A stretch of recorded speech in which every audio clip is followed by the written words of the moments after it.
Dr. Marcelo Pedreira, na Janela da Paulista. Nós estamos falando sobre medicamentos. No primeiro vídeo, que você pode acessar se você estiver no YouTube pelo link aqui em cima, falamos de automedicação nunca, certo? Para criança, principalmente. Então, para ninguém, né? Mas para criança, pior ainda. Então, nesse vídeo, nós vamos falar outra coisa. Eu quero saber o seguinte: existem crianças que têm doenças crônicas e que precisam tomar remédio.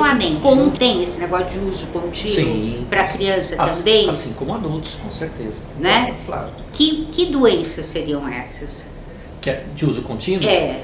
Então, são várias. Então, vamos colocar, por exemplo, crianças com problemas cardíacos. Criança precisa tomar... Você sabe que criança tem pressão alta também. Pressão alta, colesterol alto, tudo isso Quando eu meço a pressão da criança no consultório, às vezes as mães falam: nossa, doutor, o senhor vai medir a pressão de criança pequena? Aí eu falo: com certeza. Então é uma norma a gente medir a pressão de criança já pelo menos a partir dos 3 anos. Você tem que fazer essa medição, né? Assim como periodicamente também dosar colesterol, etc. Mas só para responder o que você perguntou, né? Então uma criança que, por exemplo, por algum motivo, independentemente da idade, ela tem um problema de pressão, ela precisa tomar medicação. Uma criança que tem problema do coração, ela precisa eventualmente tomar um diurético, assim como um adulto toma também. Né? Então, criança com problema cardíaco, com certeza precisa de medicação contínua. Outra criança, essa bastante comum, criança com problema neurológico, por exemplo, uma criança que tem uma epilepsia, né? Então, esse é um problema que, sim, infelizmente, não é incomum, né? De crianças que têm problemas neurológicos, que são investigadas desde bebezinha e precisam tomar remédio para os chamados anticonvulsivantes.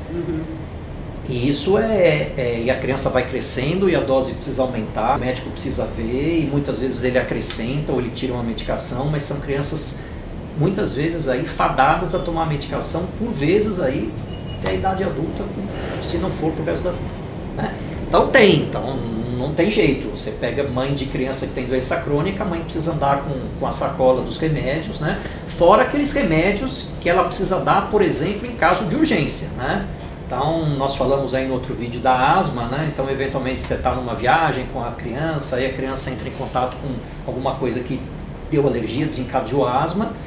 O que a mãe precisa fazer? Imediatamente pegar a medicação e utilizar para a criança. Não é uma medicação de uso crônico, mas é uma medicação que precisa estar pronta para ser utilizado em qualquer momento. Aí, no caso, ela foi viajar, levou a criança, qualquer criança, a criança toma medicamento de uso contínuo. A gente pode, por exemplo, levar a criança para Disney World e levar o remédio junto? Tem que levar, né? Tem que levar, né? E as mães perguntam: puxa, mas não tem aquela história que eu só posso levar mais do que 100, não posso levar mais do que 100 ml e tal? Bom, em primeiro lugar, que dificilmente uma medicação tem mais do que 100 ml, mas tem. Às vezes você pega medicações de mais longo prazo que você precisa utilizar, o mesmo antibiótico tem mais de 100 ml. Nesse caso, pode. O que a gente orienta é o seguinte: você leva a receita do médico. Mostra que você precisa realmente tomar aquela medicação e você leva, problema nenhum. Ninguém vai te barrar no aeroporto por medicamentos que você precisa tomar. Né? Adultos é mais fácil, que a maioria deles é em comprimido. Né? Mas criança não, criança é líquido. Então você pode, a lei serve para medicação, a lei serve para uma madeira preparada. Você pensar: puxa, como é que eu vou levar uma madeira? Meu filho toma uma madeira de 240 ml, como é que eu vou fazer? Não tem problema nenhum, isso é permitido. Se você mostrar que é uma madeira, eles vão examinar, isso é permitido. Mas medicações, sim. Né? Senão, como é que vai fazer? Então, essa pode ficar tranquila. A viagem é um problema que a mãe sempre fica angustiada, né? Como é que vai fazer na viagem, se meu filho passar mal? Né? O que eu vou fazer? Mesmo criança que não tem nada, né? As mães sempre ficam preocupadas, né? Agora, você falou uma coisa que eu não sabia. Por que criança toma remédio líquido? Por que não toma comprimido igual adulto?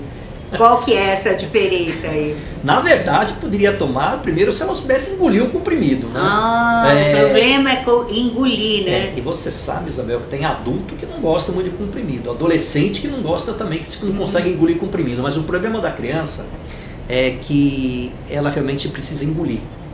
E ela não tem. Então, um bebezinho, por exemplo, é impossível você dar um comprimido para o bebezinho engolir, né? E crianças menores ainda que estão, na verdade, aprendendo a comer, né? Fica difícil você você ingerir a medicação. Pode engasgar, a criança se desespera. E outra coisa, né? Então os comprimidos hoje em dia eles são feitos com doses para adulto. Então se você tomar um antibiótico, ele tem uma dose para adulto. Mas tem crianças que já têm um pezinho maior, né? Ou adolescentes que podem tomar medicação de adulto tranquilamente, desde que ela consiga engolir. Né? Vou deixar só um alerta, né? Isso é importante. Ah, doutor, ele não quer tomar líquido porque ele tem problema, não consegue tomar remédio líquido, né? Ah, e se eu pegar um comprimido e cortar no meio, posso dar? Sim e não.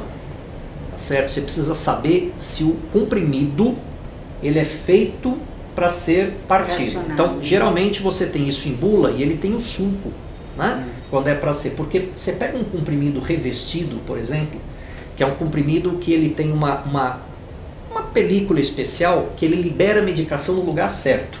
Se você corta aquele comprimido, você quebra aquela película e aquele remedinho que estava, aquele pozinho lá que estava dentro dessa película, né? Ele começa a esfarelar e certamente ele vai atingir a parte do seu trato gastrointestinal, que não é a parte que ele deveria atingir, né? Quer dizer, ele vai entrar em contato antes do tempo com o seu trato digestivo, né? Então isso é interessante. Outra coisa, cápsula, né? Tudo você precisa checar na bula e eventualmente com o seu médico, né? Nem toda cápsula pode ser aberta, porque tem cápsula também que é de liberação programada. Então, vai liberando lentamente.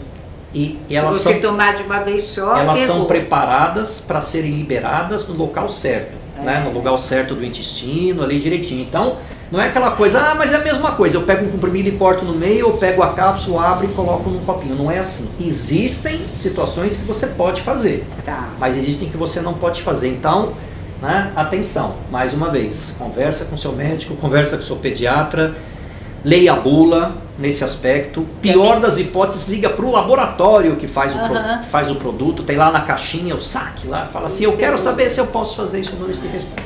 Você não pode diluir também, né? Algumas você pode, outras não. É a mesma coisa, né? A gente orienta quando pode e não pode. Então, legal, doutor. Bacana, né? Muito boa essa nossa conversa hoje. Muito sempre esclarecedora. E as mães devem estar me gozando lá do outro lado, né? Pô, Isabel, você não sabe que criança não engole? Eu não, nunca tive criança em casa. Tem umas que são boazinhas, né? Tem umas que as mães sabem aqui, que tem dificuldade para tomar o líquido, quanto mais o comprimido. Esse é um outro papo que a gente vai ter. Obrigada, doutor. Ó, tchauzinho pro nosso selfie aqui, ó. Tchauzinho, tchauzinho. Tchau, turma. Em cima da pinta aqui. Tá vendo? Boa, hein, essas conversas aí de medicação. Boa, muito boa. Acho que dá pra tirar foto ainda. Every time we say goodbye, I die a little.